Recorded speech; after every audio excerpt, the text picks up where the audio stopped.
Question de Monsieur Dominique Da Silva, Monsieur le garde des Sceaux, ministre de la Justice. Oui, merci Madame la Présidente. Monsieur le garde des Sceaux, l'Observatoire de la récidive et de la désistance, créé par la loi pénitentiaire de 2009, a été installé par un de vos prédécesseurs le 26 avril 2016. Cette instance est chargée de rassembler et d'analyser les données existantes, en France comme à l'étranger, sur les phénomènes de récidive et de désistance, c'est-à-dire comprendre le processus par lequel une personne sort de la délinquance. Le décret précise d'ailleurs que l'Observatoire, je cite, « mettra ces données et analyses à disposition de l'ensemble des publics visés sous la forme notamment d'un rapport annuel et public.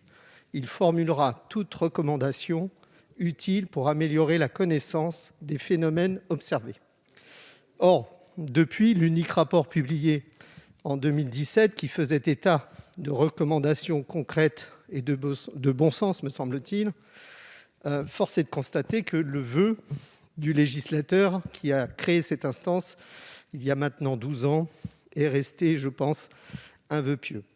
Comme me l'a rappelé le directeur départemental de la sécurité publique du Val-d'Oise, M. Frédéric Claus, que je salue ici, l'enjeu est d'importance.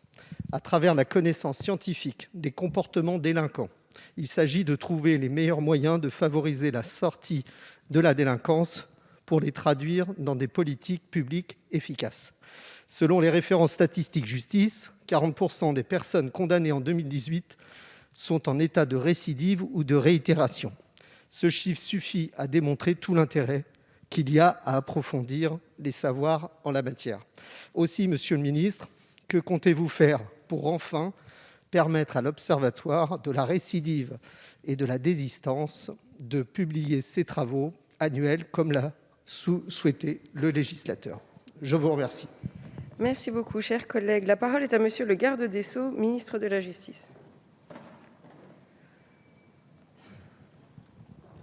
Madame la Présidente, Madame, Messieurs les députés, Monsieur le député Da Silva, je pourrais répondre à votre question. Je ne compte rien faire puisque d'ici la fin du mois de juin, le rapport sera remis et vous sera communiqué. Essentiel effectivement de savoir quels sont les chiffres de la récidive. Nous avons beaucoup travaillé pour lutter contre la récidive.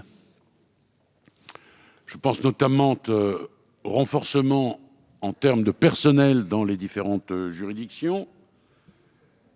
Pour être plus précis sur cette question, je dois vous dire que nous avons bien sûr renforcé le travail d'intérêt général, que nous avons raccourci bien sûr les délais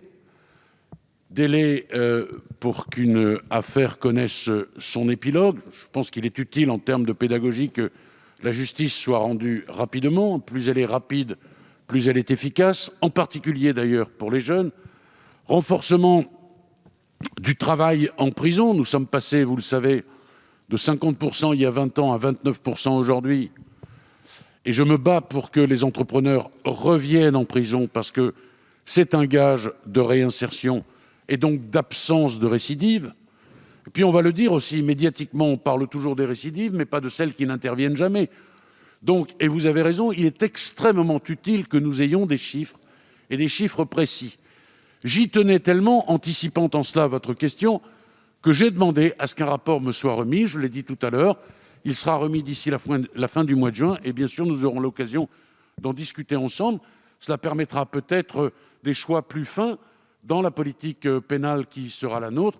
Le but, naturellement, ce n'est pas de nier la prison. Le but, bien évidemment, c'est de faire en sorte que la prison permette aussi une réinsertion. C'est notre intérêt collectif. J'y veille, sachez-le, avec beaucoup d'attention et beaucoup d'intérêt. Et je vous remercie pour cette question particulièrement pertinente, monsieur le député.